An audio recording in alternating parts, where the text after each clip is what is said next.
야곱은 팥죽 한 그릇으로 형 에서의 장자의 명분을 빼앗았습니다. 또 눈이 어두운 늙은 아버지를 속여서 장자의 축복도 가로챘습니다. 분노한 에서가 야곱을 죽이게 하자 야곱은 형 에서를 피해서 야반 도주합니다. 너무 황급히 도망가느라 지팡이 하나만 달랑 들고 집을 나왔습니다. 야곱은 브엘사바에서 800km나 떨어진 하란에 있는 외삼촌 집으로 도망갔습니다. 그 멀고 험한 광야길을 야곱은 외롭게 홀로 걸어갔습니다. 그는 광야에서 밤을 만났습니다. 야곱이 그곳에 평평한 돌 하나를 주어서 그것을 베개 삼아 잠을 잤습니다. 그 밤에 야곱이 꿈을 꾸었습니다. 꿈에 보니까 사닥다리 하나가 세워져 있는데 그 꼭대기가 하늘에 닿아 있었고 하나님의 천사들이 그 위를 오르락 내리락 하고 있었습니다. 야곱이 또 하나님께서 사닥다리 위에 서 계신 모습을 보았습니다. 하나님께서 야곱에게 말씀하십니다. 나는 여호와니 너의 조부 아브라함의 하나님이요 이삭의 하나님이라. 네가 누워있는 땅을 내가 너와 네 자손에게 주리니 네 자손이 땅의 티끌같이 되어 네가 서쪽과 동쪽과 북쪽과 남쪽으로 퍼져나갈지며 땅의 모든 족속이 너와 네 자손으로 말미암아 복을 받으리라. 내가 너와 함께 있어 네가 어디로 가든지 너를 지키며 너를 이끌어 이 땅으로 돌아오게 할지라. 내가 너에게 허락한 것을 다 이루기까지 너를 떠나지 아니하리라. 야곱이 아침 일찍 잠을 깨서 말했습니다. 여호와께서 과연 여기 계시거늘 내가 알지 못하였도다. 두렵도다 이곳이요 이것은 다름 아닌 하나님의 집이요 이는 하늘의 문이로다. 야곱이 자기가 베개로 삼고 잤던 돌을 기둥처럼 세웠습니다. 그리고 그 기둥 꼭대기에 기름을 부었습니다. 야곱이 그곳 이름을 베델이라고 불렀습니다. 베델이라는 말은 하나님의 집 이런 뜻입니다. 우여곡절 끝에 하란에 도착한 야곱은 그곳 우물가에서 양떼에 물을 먹이러 오는 라헬을 우연히 보게 됩니다. 야곱은 라헬을 보고 첫눈에 반했습니다. 그는 라헬의 안내를 받아서 외삼촌의 집으로 향했습니다. 라반은 자기 여동생 리브가가 이삭에게 시집을 간 다음 한 번도 그 뒤로 보지 못했습니다. 그런데 여동생의 아들이 그 먼 곳에서 찾아왔다고 하니까 너무 반갑고 기뻐서 버선발로 뛰어나가서 야곱을 맞이합니다. 마치 6.25 때 헤어진 이산가족을 상봉하듯 라반과 야곱은 서로 얼싸안고 입을 맞추며 기뻐했습니다. 야곱은 지금까지 일어났던 모든 일을 라반에게 말해주었습니다. 야곱의 말을 듣고 라반이 말을 합니다. 너는 참으로 내 혈육이로다. 네 얼굴을 보니까 정말 내 여동생과 꼭 닮았구나. 붕어빵이구나. 야곱은 그곳에서 한 달 동안 식객으로 머물렀습니다. 라반은 한 달 동안 야곱이 어떻게 하는지 쭉 지켜보았습니다. 그런데 야곱이 얼마나 부지런하고 성실하고 양떼를 잘 돌보는지 야곱을 자기 곁에 계속 두고 싶은 겁니다. 어느 날 라반이 야곱을 불러서 말합니다. 네가 비록 내 생질이긴 하지만 어떻게 무보수로 내가 너에게 일을 시키겠느냐? 네 품삯을 어떻게 하면 좋을지 내게 한번 말해보거라. 라반에게는 2명의 딸이 있었습니다. 큰 딸의 이름은 레아였고 작은 딸의 이름은 라헬이었습니다. 레아는 눈에 총기가 없고 얼굴이 조금 못생겼는데 라헬은 용모가 곱고 아름다웠습니다. 야곱이 그 라헬을 마음에 품고 있었습니다. 우물가에서 라헬을 처음 본 순간부터 야곱은 라헬을 사랑했습니다. 그래서 야곱이 라반에게 말했습니다. 외삼촌의 작은 딸 라헬과 결혼시켜 주십시오. 그렇게만 해주신다면 제가 외삼촌을 위해서 7년 동안 일을 해드리겠습니다. 고대 근동에서는 결혼을 할 때 신랑이 처갓집에 결혼 지참금을 줘야만 합니다. 그 이유는 딸을 시집 보내는 신부집에서는 일손이 하나 없어지는 것과 같습니다. 노동력 하나가 없어지는 것과 같습니다. 라헬도 자기 아버지의 양을 치는 일을 하고 있었습니다. 그렇기 때문에 그만큼의 대가를 지불하고 신부를 데려와야 하는데 지금 야곱이 어떤 신세입니까? 집에서 야반도주에서 땡전 한 푼 없이 외삼촌 집에 머물면서 식객 노릇을 하고 있는 그런 처지이기 때문에 결혼 지참금이 없었습니다. 그래서 결혼 지참금 대신에 몸으로 7년을 때우면서 외삼촌의 양떼를 치는 일을 해주겠다는 겁니다. 라반은 부지런하고 성실한 야곱이 마음에 들었기 때문에 흔쾌히 승낙해 주었습니다. 다른 사람에게 라헬을 주는 것보다 너에게 주는 것이 낫겠지. 그래 좋다. 나와 함께 있자. 야곱은 라헬과 결혼하기 위해서 7년 동안 그 집 머슴으로 일을 했습니다. 머슴살이가 쉽지 않았습니다. 야곱은 낮에는 더위와 밤에는 추위를 무릅쓰고 눈붙일 겨를도 없이 지냈습니다. 하지만 야곱이 라헬을 너무 사랑했으므로 그 7년을 마치 며칠같이 여겼습니다. 그렇게 고통스럽고 낮에 그 뜨거운 태양 아래서 양을 치고 밤에 잠도 못 자고 그 추위에서 양들 곁에 자면서 양들을 돌보면서도 그 고생을 고생으로 여기지 않았습니다. 어느덧 7년이 지나자 야곱이 라반에게 말했습니다. 외삼촌, 이제 약속한 기간이 다 지났으니 이제는 라헬과 결혼시켜 주십시오. 라반은 마을 사람들을 다 불러서 잔치를 베풀었습니다. 그런데 그날 밤 라반은 자신의 큰딸 레아를 야곱의 방에 몰래 들여보냅니다. 그때는 지금처럼 전기불이 있던 시대가 아닙니다. 캄캄한 밤에 야곱은 아무것도 모른 채 첫날 밤을 치렀습니다. 황홀한 밤을 보냈습니다. 바로 이 순간을 위해서 무려 7년 동안이나 외삼촌의 양을 치면서 머슴살이를 했던 겁니다. 야곱은 고생 끝에 이제 낙이 왔다고 생각했습니다. 그는 행복에 겨워서 단잠을 잤습니다. 그런데 아침이 돼서 날이 밝아 깨보니까 이게 웬일입니까? 자기 옆에 누워있는 여자가 라헬이 아니라 그의 언니 레아가 누워있는 겁니다. 야곱이 너무 기가 막히고 화가 났습니다. 야곱이 아침 대바람부터 라반에게 달려가 따집니다. 외삼촌이 어떻게 해서 내게 이같이 할 수 있습니까? 내가 라헬을 위해서 외삼촌을 섬기지 아니하였나이까? 외삼촌이 나를 속이심이 어찌 됨이니까? 그러나 라반은 마치 아무 일도 아니라는 듯 너무나 태연하게 말을 합니다. 우리 지방에서는 큰딸보다 작은 딸을 먼저 시집 보내는 법이 없네. 결혼식 기간 일주일을 다 채우게. 그러면 내가 라헬도 자네에게 주겠네. 그 대신 나를 위해서 7년 동안 더 일을 해야 할 것이야. 뛰는 놈 위에 나는 놈이 있습니다. 야곱도 남을 잘 속이는 사기꾼인데 라반은 야곱보다 더한 사기꾼입니다. 라반은 자기 딸들을 이용해서 야곱에게 사기를 쳤습니다. 자기 딸을 이용해서 사기치는 사람을 무슨 수로 당하겠습니까? 야곱이 레아와 이미 첫날 밤을 치렀기 때문에 이미 엎질러진 물입니다. 이 결혼 어떻게 물리겠습니까? 야곱은 울며 겨자 먹기로 외삼촌의 말대로 할 수밖에 없었습니다. 그래서 야곱이 외삼촌 라반을 위해서 또 7년을 무보수로 일하게 됩니다. 결국 야곱은 라헬 한 사람을 얻기 위해서 무려 14년 동안 외삼촌에게 품삯도 받지 못하고 그 집 머슴살이를 하게 된 것입니다. 그 후로도 라반은 야곱을 속여서 그의 품삯을 무려 10번이나 속였습니다. 야곱이 외삼촌 라반의 집에서 무려 20년 동안 머슴살이를 했는데 돈은 돈대로 못 벌고 고생만 죽도록 한 것입니다. 사람이 무엇으로 심든지 그대로 거두는 법입니다. 야곱이 자기 형을 속이고 아버지를 속였다가 외삼촌에게 똑같이 당한 것입니다.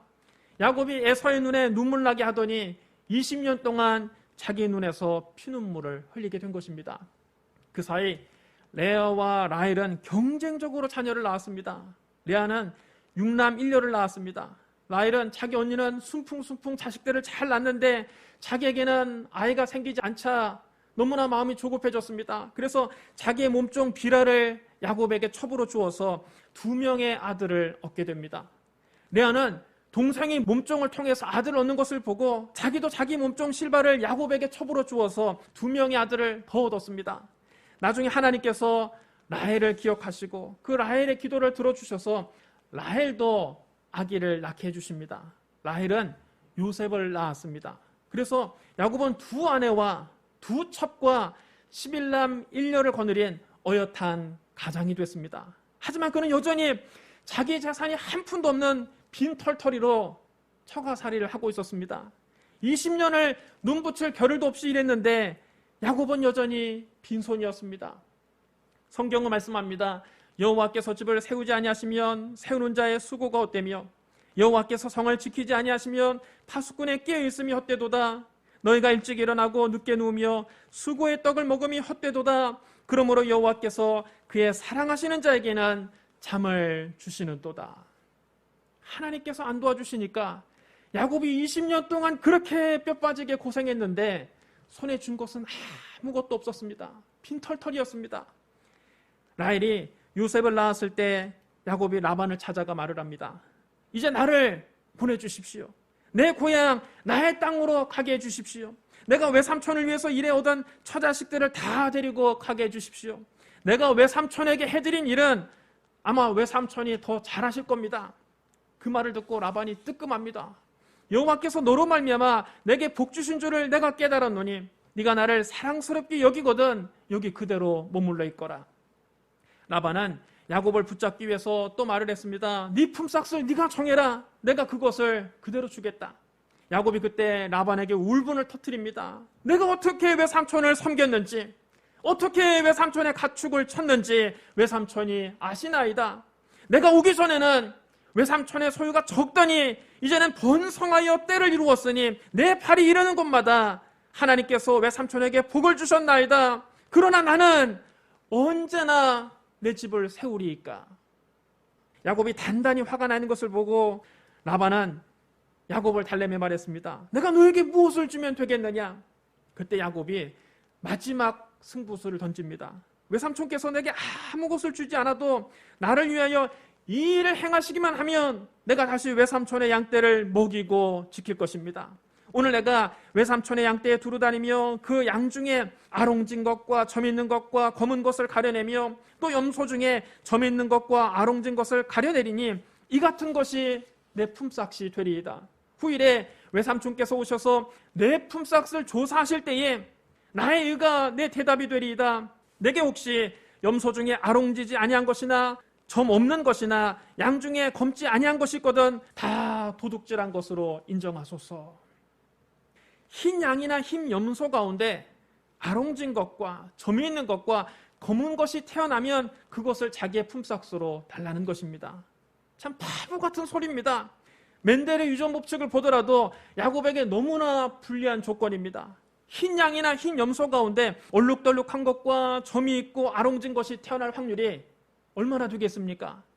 라반이 이 제안을 듣고 흔쾌히 승낙을 합니다. 좋다! 내가 다 네 말대로 해주마. 그리고 속으로 생각했을 것입니다. 똑똑한 녀석인 줄 알았는데 참 멍청한 녀석이로구나.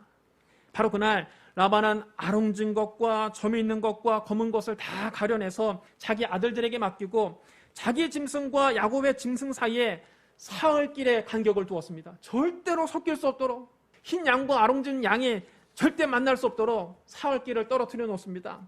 이제 야곱에게는 흰 양떼만 남았습니다.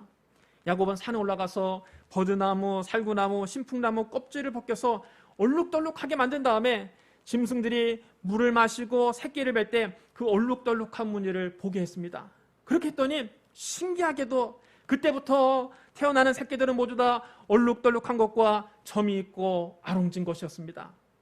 야곱은 건강한 짐승이 새끼를 뵐 때는 그 가지를 양들이 물을 먹는 물규에 세워서 그 곁에서 새끼를 뵈게 하고, 허약한 것이 새끼를 뵐 때에는 그 가지를 그 구유에 갖다 두지 않았습니다. 그러자 허약한 것은 다 라반의 것이 되고 건강하고 튼실한 것은 야곱의 것이 되었습니다. 얼마 있지 않아 야곱은 번창하게 되어 많은 남녀종을 거느리고 수많은 양과 낙타와 나귀를 소유하게 됐습니다.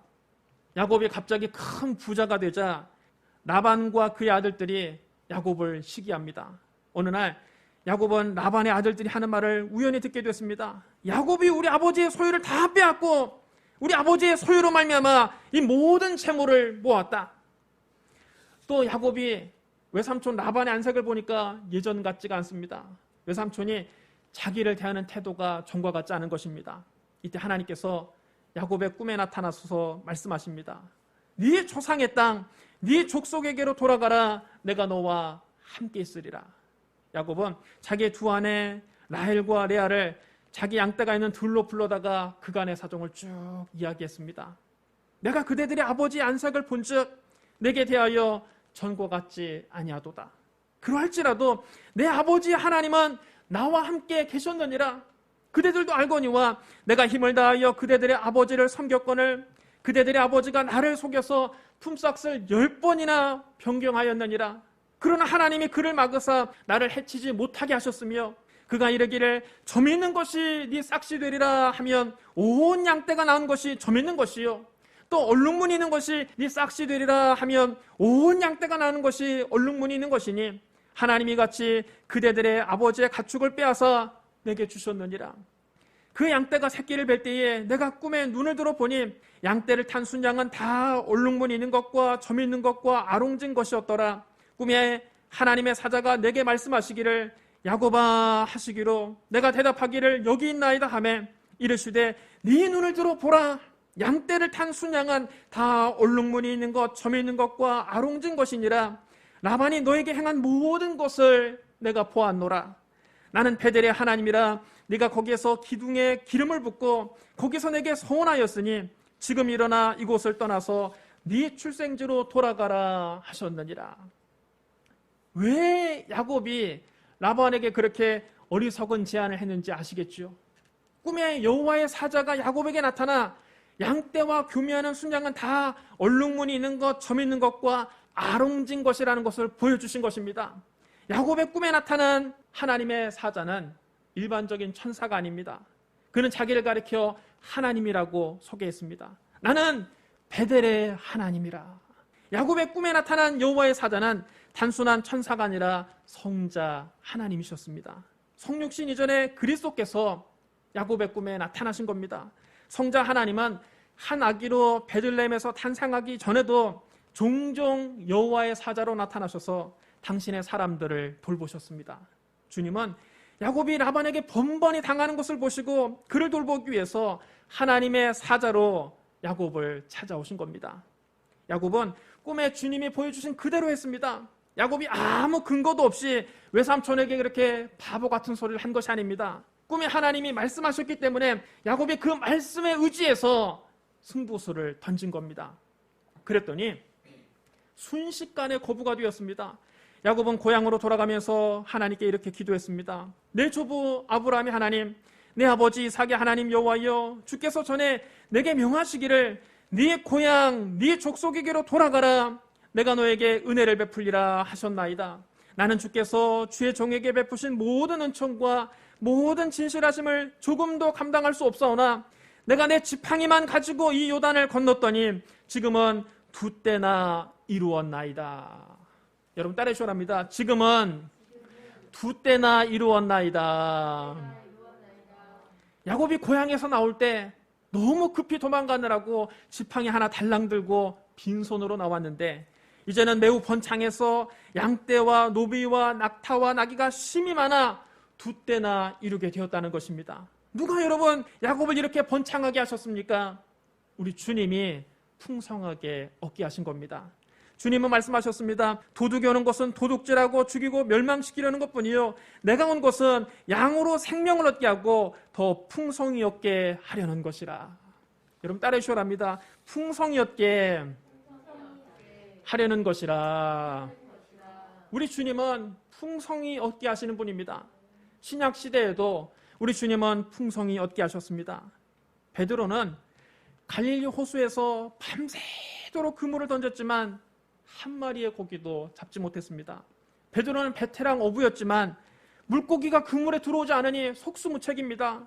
새벽녘에 그는 빈배에 찢어진 그물만 싣고 노를 저어서 안개가 뿌옇게 낀 호숫가로 나왔습니다.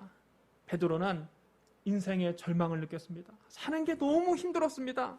집에는 베드로만 바라보고 있는 가족들이 있습니다. 베드로는 자기의 무능을 절감했습니다. 이제는 이 어부 생활도 못 해먹겠다는 생각이 들었습니다. 몸도 마음도 너무나 지쳐버렸습니다. 더 이상 살아갈 용기가 나지 않았습니다. 배가 호숫가에 닿자 베드로는 배에서 내려서 찢어진 그물을 물에 씻으면서 자기의 무능을 한탄했습니다. 그가 한숨을 쉬고 자기의 한 마리의 고기도 주지 않은 그 갈릴리 호수를 야속하게 바라보았습니다. 바로 그때였습니다. 사람들이 웅성웅성거리는 소리가 나더니 수많은 사람들이 예수님을 따라서 그 갈릴리 호숫가로 몰려왔습니다. 더 이상 앞으로 나갈 데가 없게 된 예수님께서 베드로의 그 빈 배에 오르시고 배를 육지에서 조금 떨어지게 띄워달라고 부탁하셨습니다. 엉겹결에 예수님을 자기 배에 모신 베드로는 노를 저어서 예수님 말씀대로 배를 육지에서 조금 떨어지게 됐습니다. 예수님이 그 베드로의 배에 앉아서 군중들에게 말씀을 전하셨습니다. 베드로의 배는 강단이 되고 수많은 군중이 그 갈릴리 해변에 앉아서 예수님의 말씀을 들었습니다. 아름다운 갈릴리 해변이 거대한 야외 예배당이 됐습니다. 설교를 마치신 예수님은 베드로에게 말씀하셨습니다. 깊은 데로 가서 그물을 내려 고기를 잡으라. 상식적으로 생각하면 어처구니가 없는 말씀입니다. 갈릴리 호수에서는 날이 밝으면 고기잡이를 할 수 없다는 것, 그 동네 삼척동자들도 다 아는 사실입니다. 게다가 베드로는 어려서부터 갈릴리 호수에서 고기잡이로 잔뼈가 굵은 어부요. 예수님은 나사렛에서 목수하시던 분입니다. 갈릴리 호수에서 물고기가 어디로 지나다니는지는 누구보다 잘 아는 사람이 바로 베드로입니다. 갈릴리 호수에서는 주로 해안가에 고기가 많이 살지 깊은 곳에는 고기가 별로 없습니다. 그런데 목수 출신 예수님이 베테랑 어부 베드로에게 깊은 데로 가서 그물을 내려 고기를 잡으라고 알려줍니다. 평소 같으면 베드로가 이 말씀을 듣지 않았을 것입니다. 그러나 예수님 말씀에 은혜를 받은 베드로는 자기의 인간적인 생각, 자기의 경험, 자기의 상식을 다 내려놓고 예수님 말씀에 순종했습니다. 선생님, 우리들이 밤이 새도록 수고하였으되 잡은 것이 없지만은 말씀에 의지하여 내가 그물을 내리리라. 그러자 놀라운 일이 벌어졌습니다. 고기가 얼마나 많이 잡혔는지 그물이 찢어지려고 합니다. 자기 배에 가득 채우고도 고기가 남아서 야고보와 요한을 불러서 그 배에도 고기를 가득 채웠습니다. 누가복음 5장 6절로 7절에 이렇게 기록되어 있습니다. 그렇게 하니 고기를 잡은 것이 심히 많아 그물이 찢어지는지라 이에 다른 배에 있는 동무들에게 손짓하여 와서 도와달라 하니 그들이 와서 2배의 채움에 잠기게 되었더라. 여러분 따라해 주랍니다. 2배의 채움에 잠기게 되었더라. 베드로가 자기 혼자서 고기잡이를 할 때는 밤이 새도록 그물을 던졌어도 빈배였는데 예수님과 함께 그물을 내리자 물고기를 2배에 가득 채우게 되었습니다. 우리 예수님은 풍성하게 얻게 하시는 주님이십니다.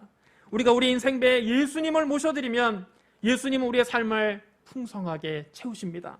내 삶을 풍성하게 채우실 뿐만 아니라 이웃에게도 꾸어주고 나누어주고 베풀 수 있도록 풍성하게 채우십니다. 주님은 말씀하셨습니다. 도둑이 오는 것은 도둑질하고 죽이고 멸망시키려는 것뿐이요 내가 온 것은 양으로 생명을 얻게 하고 더 풍성히 얻게 하려는 것이라. 사랑하는 성도 여러분, 예수 그리스도는 풍성히 얻게 하시는 주님이십니다. 주님은 지팡이 하나 달랑 들고 빈손으로 고향에서 나온 야곱에게 양떼와 노비와 낙타와 나귀가 심히 많아 2떼나 이루게 하셨습니다. 예수님은 밤이 새도록 수고해도 잡은 것이 없는 빈배 인생 베드로에게 2배의 물고기를 가득 채우게 하셨습니다. 예수 그리스도는 어제나 오늘이나 영원토록 동일하십니다. 주님은 오늘날 우리의 삶도 풍성히 채워주십니다. 그러므로 예수 그리스도 안에서 풍성한 복을 얻는 새해가 되시기를 주님의 이름으로 축원합니다. 우리 기도하겠습니다. 사랑과 은혜가 풍성하신 하나님 아버지, 하나님 없는 우리 인생은 눈붙일 겨를 없이 일을 해도 늘 빈손이었습니다. 예수님 없는 우리 인생은 밤이 새도록 수고해도 늘 빈배였습니다. 새해에는 주님과 함께하는 한 해가 되게 하여 주시옵소서. 야곱에게 2떼나 이루게 하신 하나님, 우리에게도 풍성한 복을 내려 주시옵소서. 베드로의 빈배를 가득 채워주신 예수님, 우리의 삶도 주님의 은혜로 풍성하게 채워 주시옵소서. 새해를 온전히 주님 손에 맡깁니다. 주여 우리에게 풍성한 은혜를 베풀어 주시옵소서. 예수님 이름으로 축복하며 기도드리옵나이다. 아멘.